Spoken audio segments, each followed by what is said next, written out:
Radio Rahim at the post-fight for Scott Quigg and Oscar Valdez. Everything is happening so fast. They're bringing down the banner. Valdez is on his way to the hospital. Scott Quigg is getting his nose fixed. That's what kind of fight it was tonight. It was pouring down rain.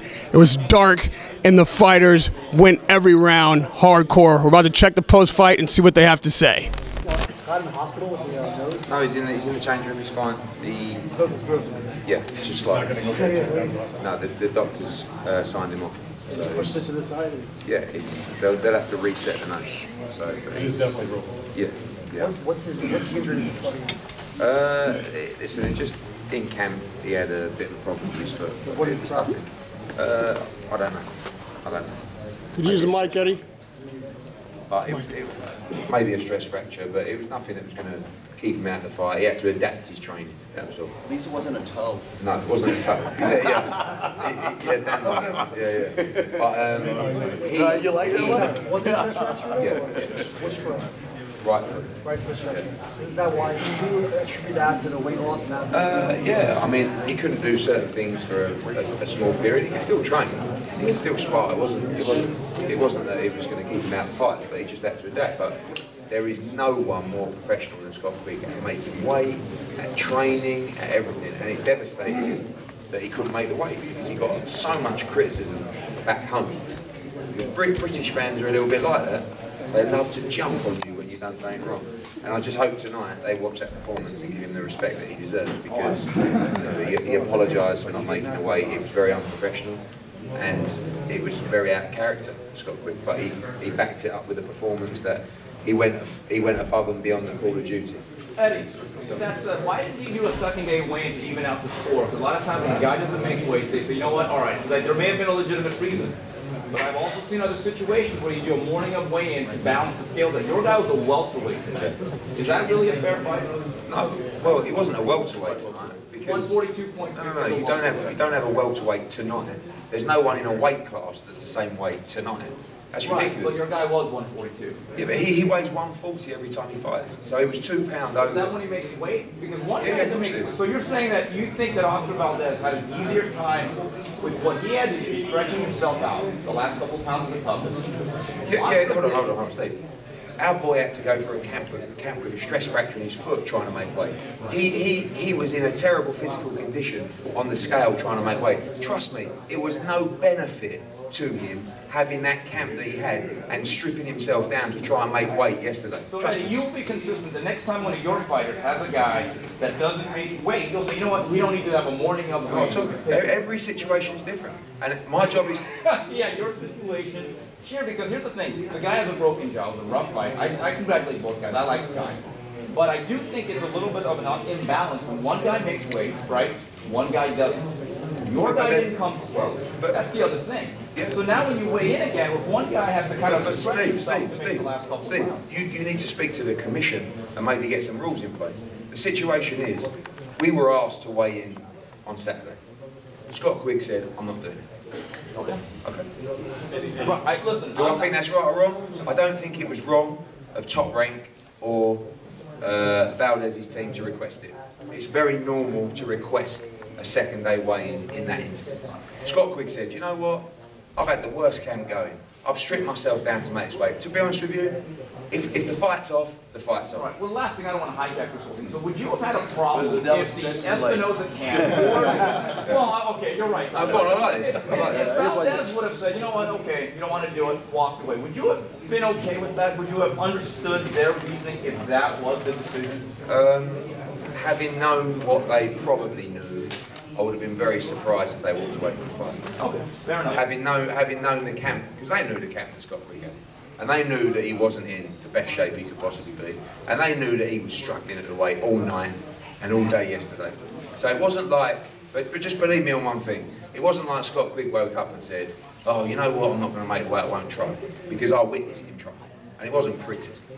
So he's a very stubborn individual. I don't necessarily agree with him refusing a second day weigh-in, and I honestly believe that if he would have not been through what he went through in camp, he would have done the second day weigh-in. But it was a situation where he said, listen, I've had enough. I've done everything I can to be here and to try and make the weight. And I'm not going for it, trying to hold my weight and doing it. Eddie, when did Scott break his nose? I believe it was like the 6th round, 6th, 7th round, something like that. I mean, he had a great round in the 5th round, where he hurt Valdez badly, and I was, and then he got cut, and it set him back a little bit. But Valdez, I was hoping and praying and expecting Valdez to weaken down the stretch, but he didn't. And both guys showed unbelievable heart. It was a brilliant fight. Eddie, why do you think Valdez was the superior fighter tonight? Well, so many different reasons. Footwork, jab, body shots were incredible. I said to Scott Quigg in there just now, how badly hurt were you to the body? And he said, once. I said, are you sure? Because it hurt me every time. Sitting there. Brilliant shot selection, great engine. He boxed off the back foot for most of the fight, and again, moved so much in the fight. And to keep going at that rate with a broken jaw. I mean, don't forget, Scott Quigg had a broken nose. Valdez had a broken jaw. And by the way, Scott Quigg broke his jaw against Carl Frampton in the 3rd round, in their fight. So these guys, both guys aren't human. But I think Valdez showed that he's an excellent fighter. And how many times do you see Oscar Valdez in a bad fight? He don't. A little surprised that the one judge had. They were all kind of like 110. What was it, 118, 110? Yeah. I had it 116, 112, something like that. You had it 115, yeah, you had it 115, 113. I had it. Yeah, but you're a controversial judge. I mean, I've never seen you have a good scorecard.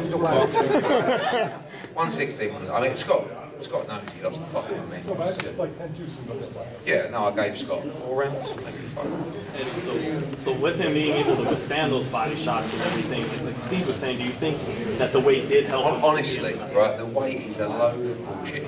He was 2.5. We would have preferred that he was fit and healthy and made the weight well. Not, and he's a bit heavier than he'd like to be in the ring. So it wasn't a plan. I read some rubbish. It was saying, do you think he's coming heavy deliberately? The only reason we took this fight was to try and win a world title. And people say, do you reckon he should come in deliberately? You're like, what would be the point of that? You don't want to come in heavy. He's never been heavy. He's a 122-pounder, moving to 126. He's not even a big featherweight. It was a disaster for him to be overweight.